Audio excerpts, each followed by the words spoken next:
Hey, locker room, yeah, we in the locker room. Texas talk, yeah, you know what we about to do. Localize, every angle's what we really do. We the source, we the pulse of the city too.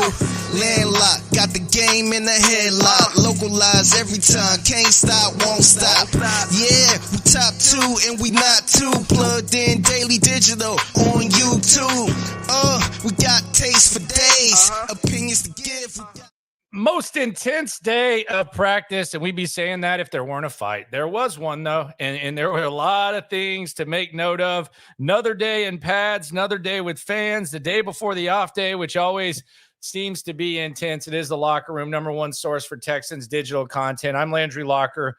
You can hear me Monday through Friday right here in the Locker Room. Also got content Saturday and Sunday, so stay tuned.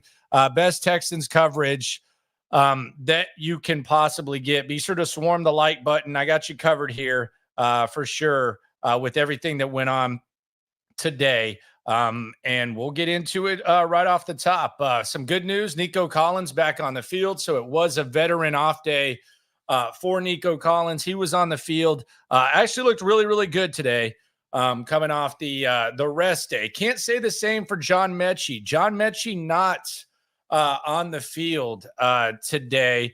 Laramie Tunsil also, he remained out. Christian Harris, he remains out, as well as Andrew Beck and CJ Henderson, the cornerback. He missed his second straight day. Might be an uphill battle for him to make this roster. He's going to have to get back and show them something. So no Tunsil, no Harris, no Beck, no Mechie, no CJ Anderson on the field. Did not catch the scuffle on camera. We're not allowed to record after a certain time, which is kind of weird. There's some media types that have complained about it because in the open practices, the fans are going to record. So it's one thing when there's no fans and you can't record. But the there was some camera footage of the tussle, and we'll get to it. I'll show it to you very, very shortly. I think it was kind of a shameful display by one member of the Houston Texans. I'll tell you who that is in a sec. I got you covered there. Also, yes, no Joe Mixon. Joe Mixon remains out, but I got you covered here in the Locker Room, recapping the most intense practice. Yeah, so let's start with a little bit of special teams. Let's start in the sticks. We'll start with that third phase, special teams. The first special teams drill was 2-on-2 punt. So basically, you would have Weeks, who I got to talk to after practice. Shout out to Weeks. He's got his hands full with one of his daughters. The other one kind of seems like the teacher's pet type. But shout out to John and Amanda. But the 2-on-2 punt drills were interesting because I think there was something of note to keep a close eye on. The guys, your special teams dogs that are locks to make the team, Henry To'oTo'o, I think, MJ Stewart, and Eric Murray. Those are your special teams hosses. They're going to be on all the special teams. You're going to see them all over the place. Those were the first guys. And these drills are relatively intense, the 2-on-2 punt drill. But those are going to be your special teams locks. Dameon Pierce was covering some punts.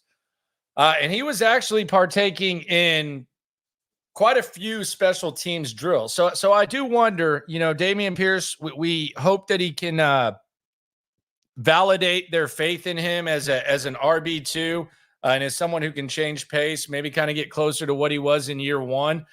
They have him out there on special teams. He was on punt coverage, second or third team.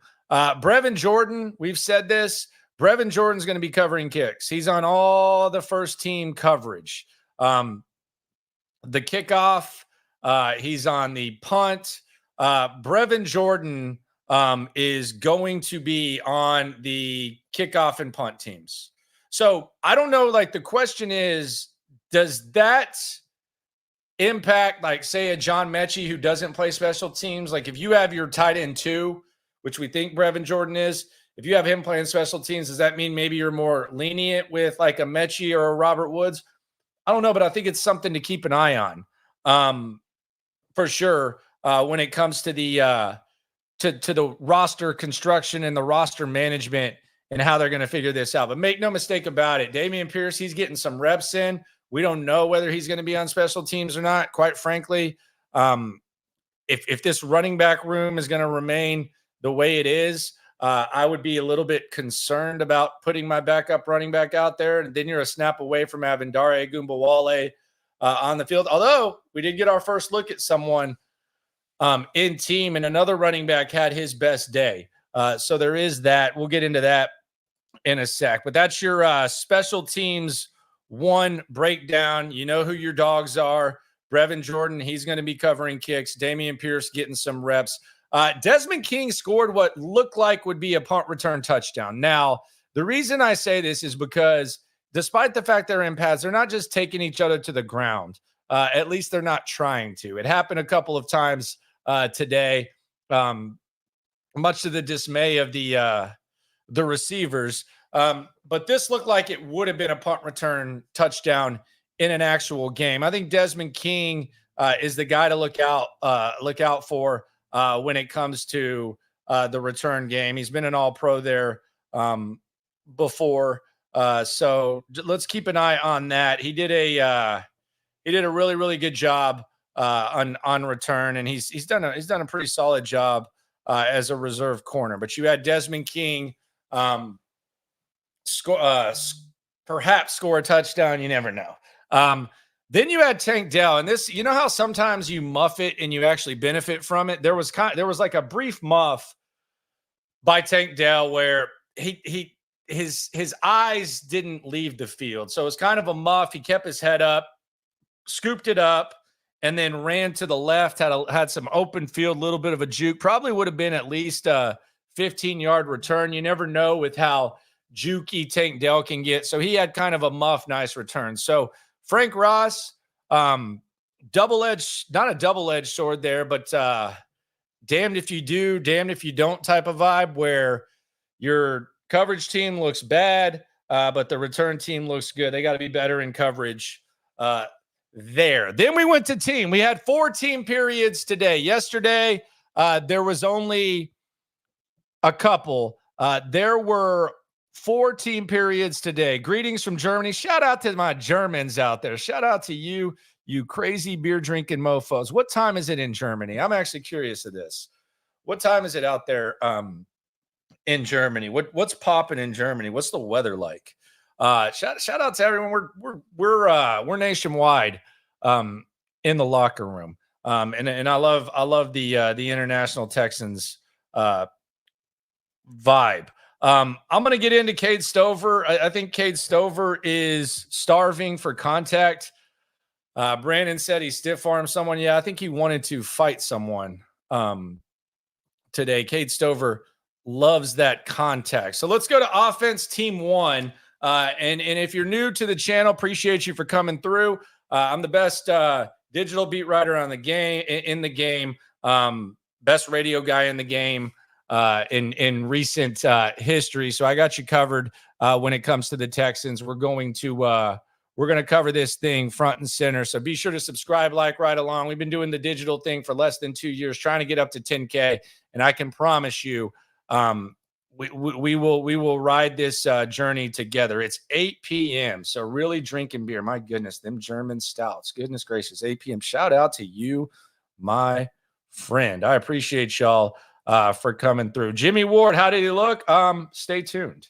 He was very involved, to say the very least, and there was actually some irony in that. So let's go to team 1 breakdown. The loudest that the crowd got up to this point. Tank Dell, he excites the crowd. He caught a pass across the middle. It was from Davis Mills. Probably like a 20-ish yard gain across the middle. Tank Dell, seems like the crowd really gets excited when Tank Dell makes a play. I'll be honest, it does look better when it's like a small dude making the play. He made the play. He got the crowd very, very excited. Then you had a nice run. Dameon Pierce has had some nice runs so far, but Jawar Jordan had his best day. He had a nice run up the middle in team 1, by far the best he's looked. If I'm a betting man, and I am, I don't think they have like degenerate prop bets when it comes to preseason. But I would say that Jawar Jordan gets a lot of opportunity in this Hall of Fame game in Ohio. By the way, I'll be in Cleveland after the Hall of Fame game. I'm gonna get there. I'm gonna cover the 3 practices in Cleveland. I'll be on the scene, so I'll bring you some content from Cleveland as well. The stream after the Hall of Fame game and after every Texans game, the second that it ends, the best post-game show right here. Whether you're in Germany, whether you're in Houston, wherever the hell you are. Best post-game show. We get 4 figures deep in that last year, and there's even more momentum now. So that should be a lot of fun. But Jawar Jordan, his best practice so far. We're going to hear his name again as we go through what went down in practice. Then you had a run from British Brooks up the middle. Looked like at minimum, this is probably a 6-yard gain. It was against probably the 3rd-team defense. But the problem was, and I'll get to all your questions on the back end. I appreciate everyone for asking, and I promise I'll get to each one on the back end. If he could break an arm tackle or something, it could go for more, but it was at least a 6-yard run by British Brooks. Then there was a throw on the sideline. I think it was from Tim Boyle to Johnny Johnson, who, by the way, John Harris on 610 and Mark Vandermeer, Texans radio, they freaking love Johnny Johnson, and I don't know why. Although he did have a pretty good day today. They love, I think Vandy said something about a 9-headed monster at receiver. I think he's getting a little bit carried away. But Johnny Johnson had a diving catch on the sidelines. The referee said it was a catch. I don't think it was a catch. I would have thrown the challenge flag there. Now, who knows? The replay was kind of unclear because they've been showing replays in practice. I thought it was pretty obvious it wasn't a catch, but it was a nice effort nonetheless. And he did catch the ball in the air. I just thought he was out of bounds. So that's your Team 1 breakdown. Jawar Jordan, Tank Dell with the best plays in that. Let's go to Team 2. Team 2 breakdown.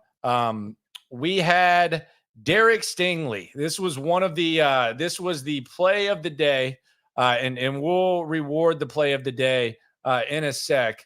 My boy 713 HOU Sports had this, so I want to give him credit. Shout out to Ruben. This was the interception from Derek Stingley, and you can kind of tell here that things are pretty intense in practice. Take a look at how and this tussle went on for a little bit, like over the ball. This is the first play of Team 2. This is Derek Stingley going stride for stride with Tank Dell. Boom. We've seen that before. We saw that against Denver. And they kind of tussled around a little bit. It's really impressive, especially look at this. Look, Tank's getting the running start. Stingley, boom, got it. They probably wrestled for about 20 seconds on the ground. That was perhaps the play of practice. Probably get my vote for dang sure. So you had that from Derek Stingley, and he's been practicing hard. He wrestled it away from Tank. He had it the whole time, but Tank was still fighting for it. Then you had this highlight, courtesy of Houston Texans Twitter. This was Nico Collins on the sideline. A little bit of a juke here. Let's watch this work from Nico Collins. It's good stuff right there. You got to wonder, though, in a game, and I know this is just kind of how you watch practice. Like, Lassiter's probably, well, I mean, I don't know. But he might break down a little bit more if they're actually tackling guys to the ground. But that's Nico putting in that work right there and then running a little bit, got the crowd excited. Definitely would have gotten tackled in that situation. 15, 20 yards downfield. So you had that. Then you had a pass from CJ Stroud to Brevin Jordan, where didn't know he still had Johnny Johnson. Man, yeah, he's been here for sure. Where was I during practice? I was on the other side between field 1 and field 2. You didn't tell me where to go for the breakfast. I'll bring you the breakfast, no doubt. Then you had CJ and Brevin Jordan, not Jawar Jordan. Might have to start saying Brevin if Jawar Jordan keeps making plays like this. Deep post to CJ's right. I feel like Brevin Jordan would probably tell you he's got to catch that. It hit his hands. I'm not one of these, it hits your hands, you got to catch it. But in this instance, had to reach up a little bit.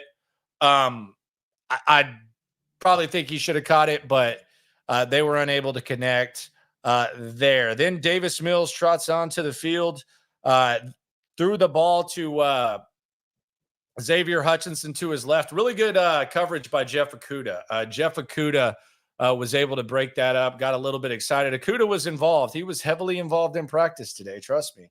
Not all good things, but not too bad. But Jeff Okudah, he broke up the pass from Mills. Then you had a 15-yard pass from Mills to Tank. Tank and Mills got good chemistry. The last couple of years, they could probably put together a pretty good highlight tape of plays they've made together in practice, whether it's Mills working with the ones or Tank last year when he was kind of getting some work in with the twos. Davis Mills finds him. Then Cade Stover. I mean, this guy wants contact. He catches the ball, kind of a little bit of a stiff arm. He's almost slowing up because he wants guys to bump into him. This guy is starving for contact. He's starving for contact like the Kardashians starve for attention. He is starving for contact at an extreme level, and you can just kind of feel that he is ready to put on the pads and be able to crush some skulls and knock some shoulders. Then we had a question about Quintez Cephas. How has he looked? This was a good practice for him. The guy who got in trouble in Detroit for gambling, he had a nice little catch on a post against the back of the depth chart secondary that concluded Team 2. It is the Locker Room, #1 source for Texans digital content. I'm Landry Locker. Shout out to our friends out there in Germany and our people around the country getting you. This is the best update that you can get of Texans practice. I kind of want to touch on something real quick before we get to special teams too. And shout out to all the digital folks out there that are putting stuff out, whether it's just fan stuff, whether it's media types like Seth, Stutes doing their thing. Shout out to all you. I do kind of get a kick out of this, though. I do kind of get a kick out of, I've seen some people in this space breaking down training camp and not really attributing it to people who are actually putting the information out. And maybe this is just me with the journalism school background and all that type of stuff. I think there's a large portion of times where fans, probably even some of you in the chat room, when it comes to opinions, when it comes to analysis, when it comes to reaction, it's right on par with some people who make money in the media.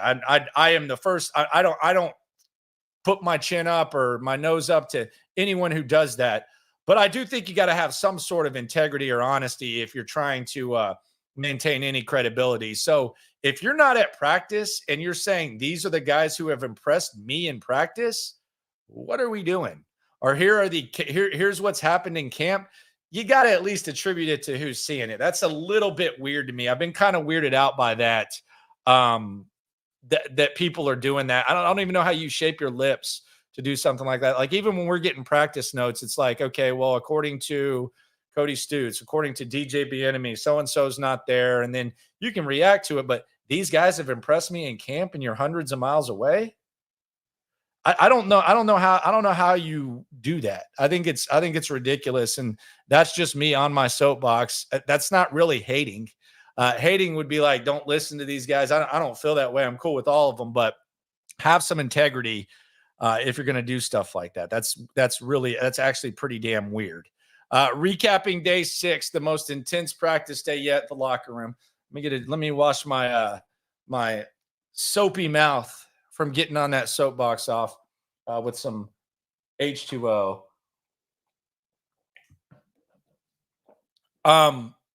We didn't go to special teams number 2, special teams number 2, first team coverage.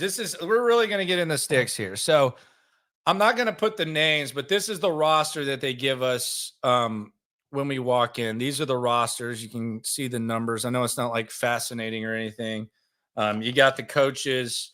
You can see the PUP list right there. Andrew Beck. You got Dylan Horton on the non-football injury list. Exempt international. I think someone asked about KZ. Really haven't seen anything from him. So he's kind of on that list. So he's exempt at the moment. So we'll get into all of that. Now we have and this is where we're getting really, really, really in the sticks. The first team coverage. Do y'all want to know the first team punt coverage squad?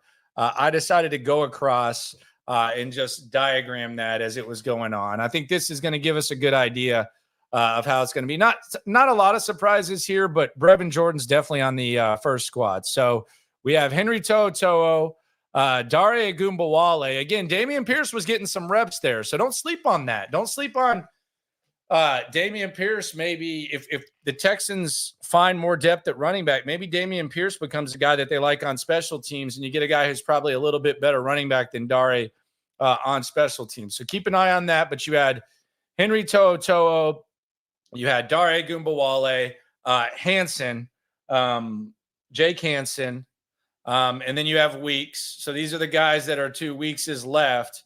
And then to the right, you have Neville Hewitt, Brevin Jordan, Eric Murray, and MJ Stewart there. And then on the outside, Noah Brown started on the left. You had Okudah on the far side. So Okudah's on the first team punt as well. He's been with the second team defense pretty consistently. So you would think he would have to play some special teams. And then Ben S. Came in for Noah as well. So you kind of saw some of that. But that's your first team coverage. You had the usual guys returning punts, same guys that we've been talking about from the beginning. Woods, Desmond King, Tank. It's been pretty much the same guys returning punts there. So it was a brief special teams period.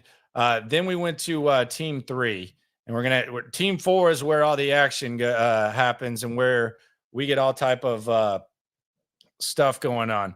I need to hear more positives about Dameon Pierce. He's playing special teams. He's playing running back. I mean, that's really all there is. There's nothing really like overly sticking out. He's had some things. Man, this is the thing. Colby asking, did coach and players address the media today? They did not.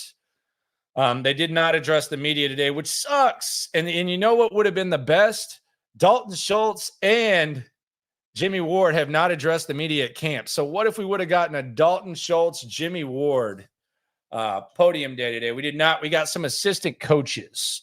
It was all the assistants. So they just brought out the assistants, and you could go talk to them. Little confession for you. Watch this.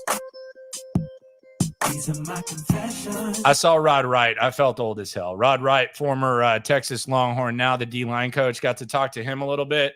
Made me feel a little bit old. Not going to lie. Really, really old for sure when it came to that. But I wanted a little Schultz and Jimmy action. So we go to team 3 breakdown. Scary-ish moment. It was really nothing big, but on first and 10. And now we got down and distance, by the way. Final 2, we got down and distance. And I logged the down and distance for you because I want you to get the best observations here in the locker room. Number 1 source for digital content from the king of localizing and the best digital beat reporter in the game. Best radio guy, too, I would say. I think most would say. First and 10, you had Fatukasi falling on C.J. Stroud's ankle. There was a handoff. Fatukasi got in the backfield, kind of fell on his right foot. C.J. looked down, nothing serious at all. But anytime the quarterback gets touched in practice, you're kind of like freaking out. Just kind of had his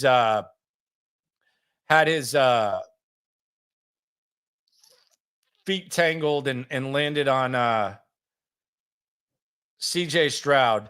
Did Frank Ross say anything? No, they did the coordinators 4 days ago, and Frank Ross was awesome. He was really, really awesome.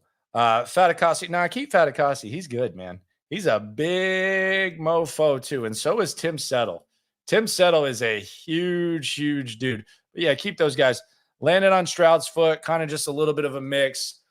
Then Stroud on 2nd and 9. He finds Tank across the middle. Tank Dell moves the chains. Then you had some pre-snap miscommunication.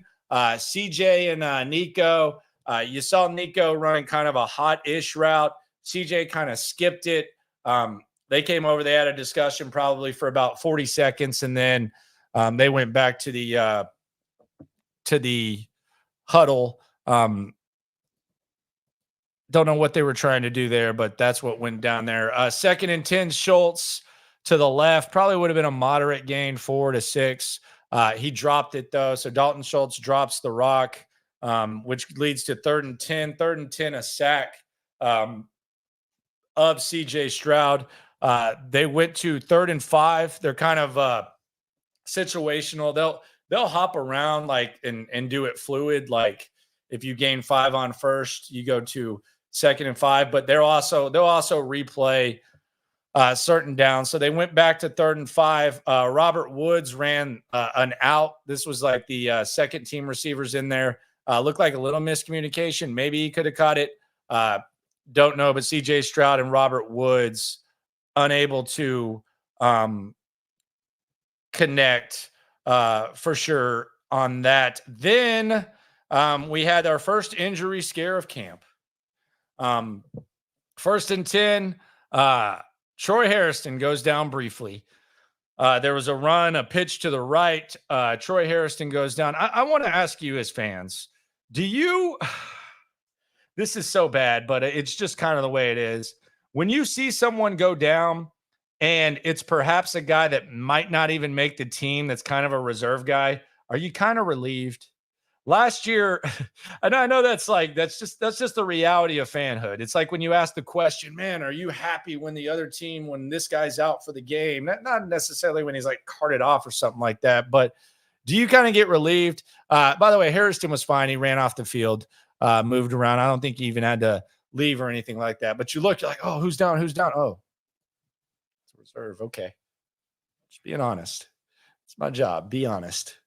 Just being a little bit honest, respectfully. Yes, it's just, I'm not saying it's right. I'm not saying it's great, but yeah, just letting you know. Yeah, that's kind of how it is. So 2nd and 9, we had our first chippy moment of the day. This took place during Team 3. Robert Woods back on the left side of the field. Throw to Robert Woods. Okudah lays him the hell out. Now, it wasn't like a lay the hell out in a game type of layout, but he definitely should not have done that. He immediately went like that, like almost my bad. No harm, no foul. Robert Woods didn't get mad. Okudah went back to the huddle and they played on, but it was definitely a decent hit, and it was more of a hit than what you would like to see in a practice. For sure. So you had that. Stay tuned though, because that was like a very, very light appetizer.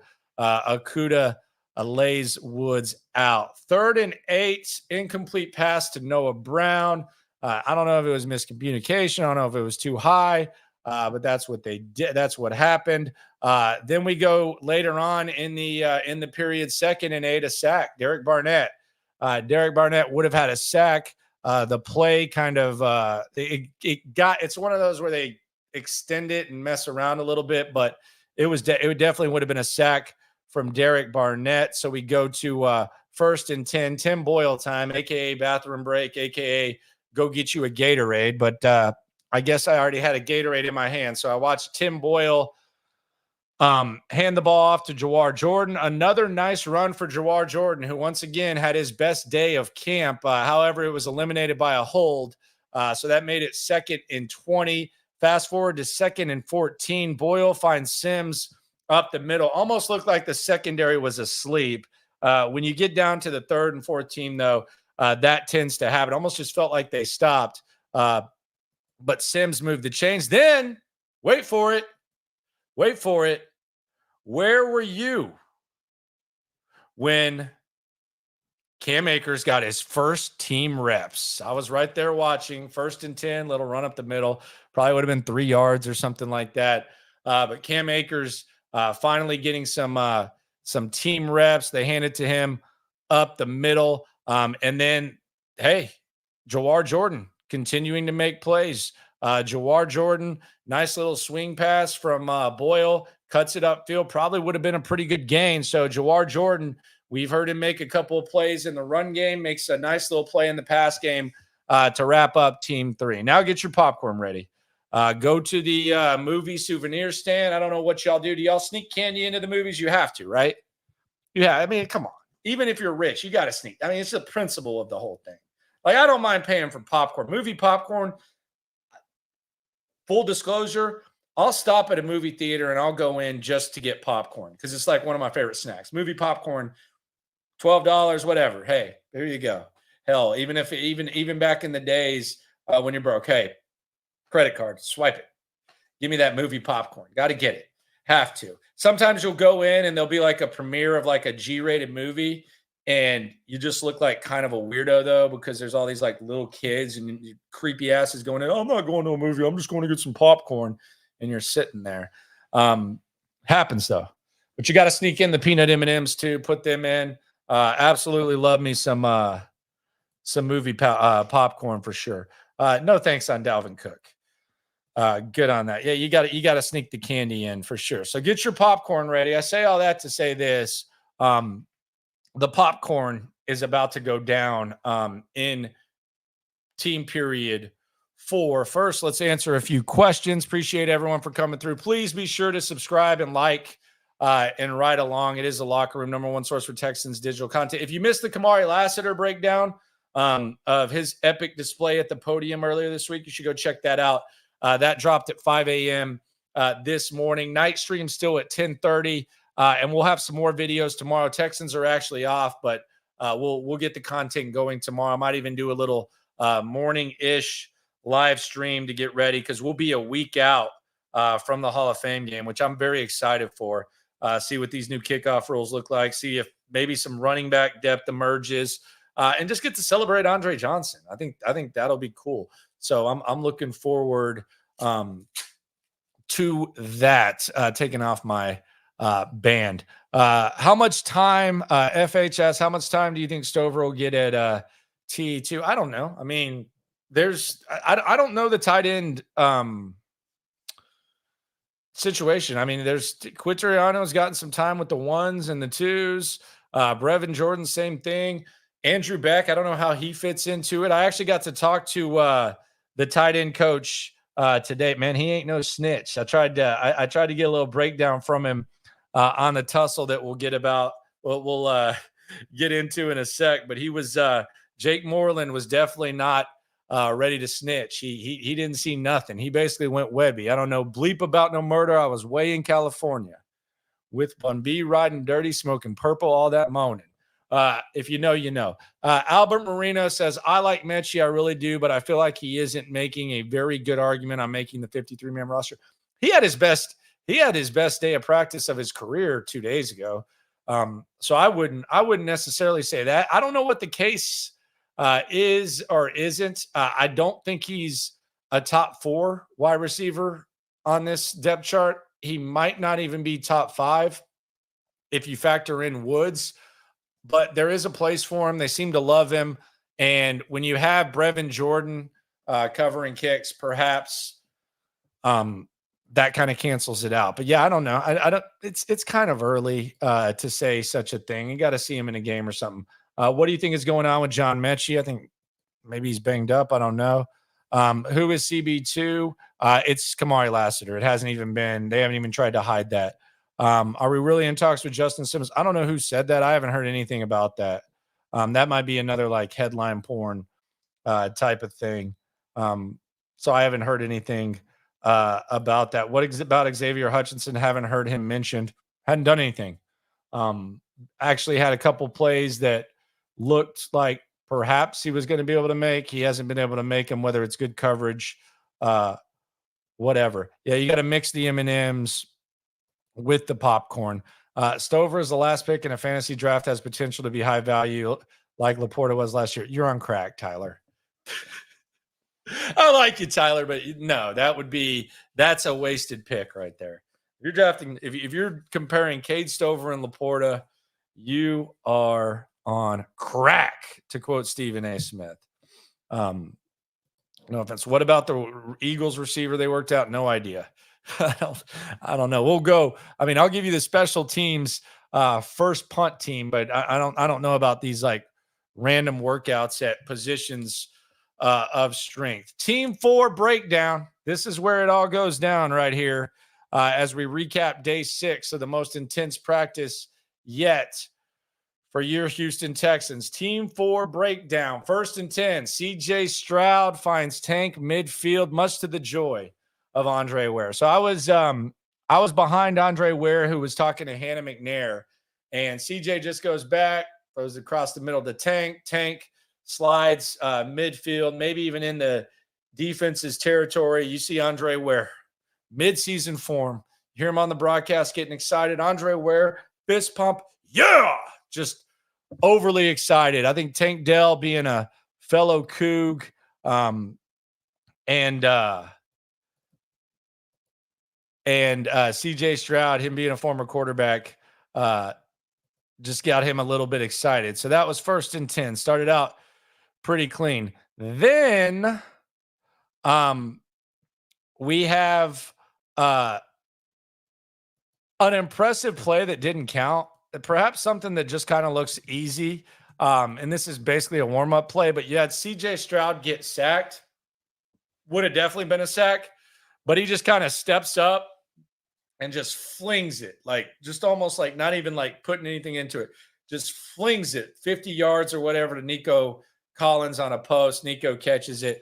Wouldn't have counted because Stroud would have gotten sacked, but it was impressive nonetheless because he could just so effortlessly fling that ball. The one thing though I will say, and this is where you just kind of got to use your own judgment.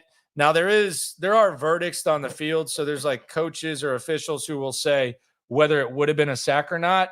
I will say that there were plays last year in CJ Stroud's rookie year where had they happened in training camp or practice, I would have said, wow, that would have been a sack.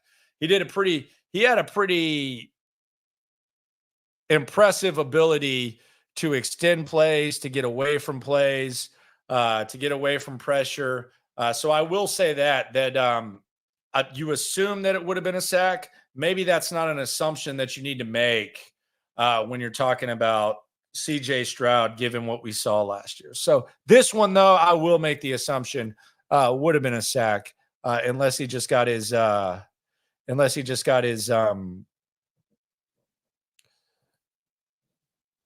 Houdini on, whatever the hell Mark Vandermeer says. Team 4 breakdown. The practice scuffle. This is where it all went down, breaking down the practice scuffle. And I'm going to give some credit to You Good Bro on Twitter. He has the video that we'll go to in a sec. But here's what the practice tussle looked like. Stefon Diggs lines up in the slot. And the thing about me and where my eyes have gone in camp is wherever Diggs goes, I find my eyes going where Diggs is. And he's been the best. He's been the best receiver in camp. He's been must watch. You didn't really know what the chemistry between him and CJ would be. So you're trying to check it out. You're seeing how he's going to pick up the offense. And he's naturally just a guy that he's easy to gravitate towards, whether it's on the field, whether it's off the field. So Stefon Diggs lined up in the slot. CJ Stroud went back to pass. He throws it to Diggs. Diggs looks like he kind of slips a little bit. And as he slips, Jimmy Ward is running full speed. And the thing about Jimmy Ward, we saw this last year. Jimmy Ward, sometimes he doesn't know how to go half speed. Sometimes guys get laid out. He laid Dalton Schultz the hell out last year. And Dalton Schultz actually had to miss a couple of practices as a result of that hit. So Diggs goes up the middle. Jimmy Ward's running full speed. Jimmy Ward kind of lands on top of Diggs, probably a little bit overly aggressive, not really what you want to see. I doubt the coaches wanted to see it. And then it seemed like cooler heads prevailed. Diggs got up. Jimmy Ward was kind of walking around. And then next thing you know, the defense and the offense, they're all on the field. There's like a big skirmish. I think Diggs and Ward are in the middle of it. Christian Harris, who's not even practicing, he runs out there. Keep your ass on the sideline, sir. You ain't got the pads on, man. You're too important. We don't need you out there. But Christian Harris runs out there. Everybody runs out there. You see some media types who weren't really watching asking, what happened? What happened? What happened? What happened? What happened? And then you have cooler heads prevailing. It seems like everything's broken up. And you're looking at Diggs and you're looking at Ward. You're like, okay, they're cool. Okay. That was it. That was cool. A little bit of action, nice intense practice. And then all of a sudden, Derek Stingley runs full speed and just lays Dalton Schultz out. Which I gotta say, man, this is kind of uncalled for, to be honest. And I don't think this is a good thing to do. But shout out to you good bro, YOUGEWD bro, with the footage. Again, media not allowed to shoot during this time. Fans are. You can see this is right there at the end of practice. Here is what it looked like. I think he got Stingley. You can see Stingley up here. Look at that. There's Stingley. He looks pissed off. And then you're going to see Schultz walk across here. You can see Stefon Diggs up here. He's got his helmet on, and he's kind of cooled off. But you see Stingley right here. He looks like he's gearing up for something. Watch Quitoriano down here too. I think he kind of wanted some smoke. But watch Stingley just come full.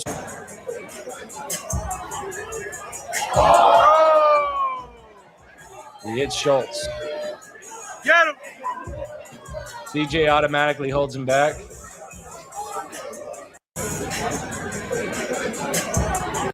You can see Stingley. He's like making it look like he's going somewhere else, and he just runs into him. Flame. Oh. Look at Quitoriano running out there. Get him. Quitoriano wanted the smoke, huh?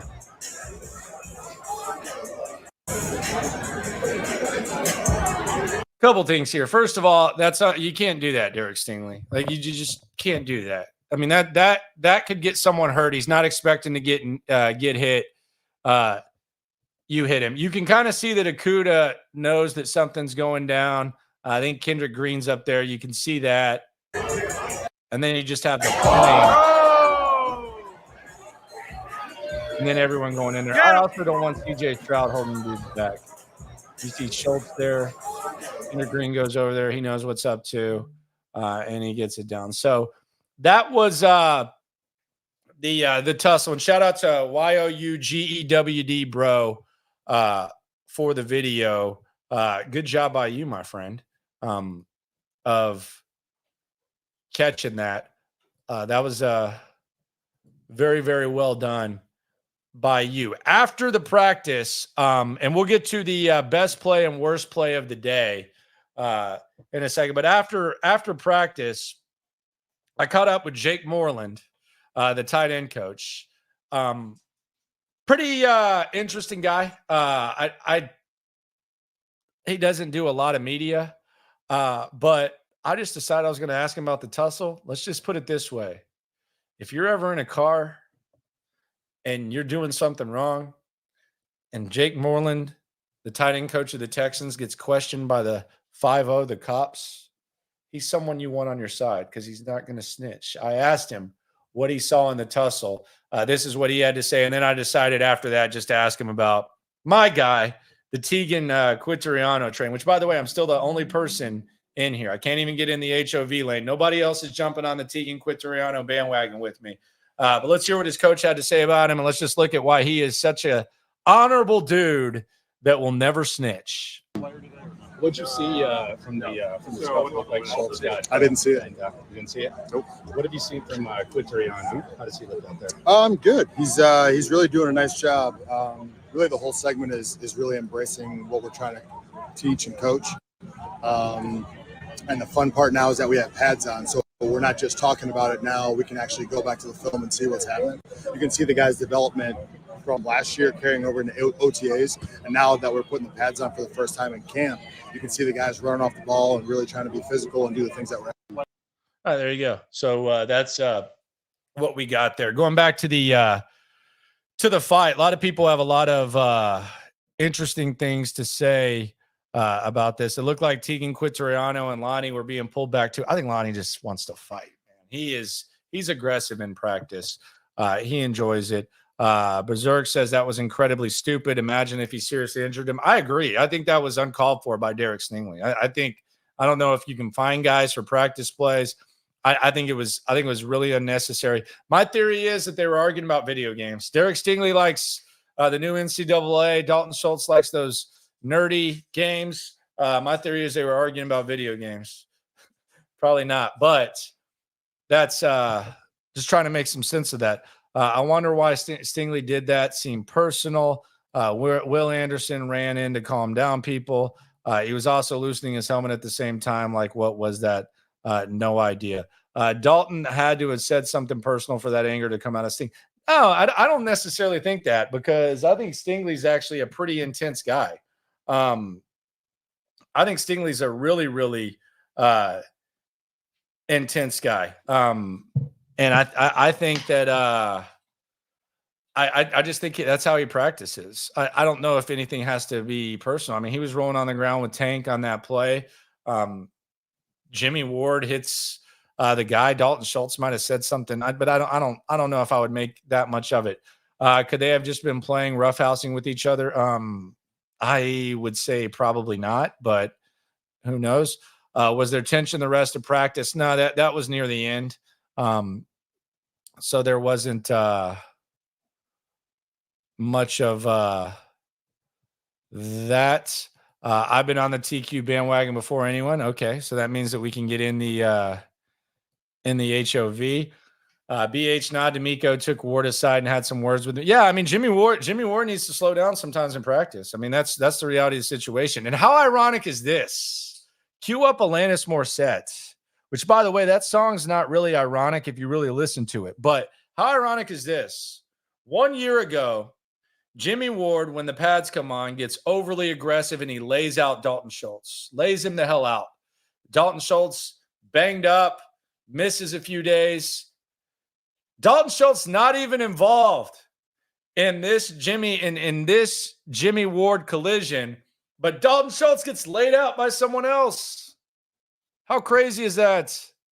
He's not even involved. Second straight year that Dalton Schultz has been taken off his feet because of Jimmy Ward's aggressiveness in practice, and this time it wasn't even Jimmy Ward who was hitting him. How about that? Crazy. There you go. Quintariano fan. All right, so we got 3. We can get in that HOV lane for sure. We got that. Tegan Quintariano. We're good. Look, there's another one. Look, geez, we're getting deep now. Sting may be intense, but it seems like he's all business. He's all business for sure. He's a pretty quiet dude. But hey, the intensity, sometimes it just gets like that in practices. So that's where we're at there for sure. I think it's a good-ish thing, but I don't think you can be hitting guys like that. Like, I don't mind Diggs and Jimmy getting in each other's face, but you damn sure don't need to be hitting tight end one like that for sure. Well, the good thing is they got some time to cool off. I'm imagining that Dalton Schultz will be playing some of his nerdy video games, and I imagine that Derek Stingley will be playing some NCAA. They'll get to rest up. They'll get to ice up. They'll get to relax. And then we'll figure out maybe from D'Amico, if people revisit it, what went down. I know D'Amico is not a big fan of the practice fights. Those are your day 6 obs.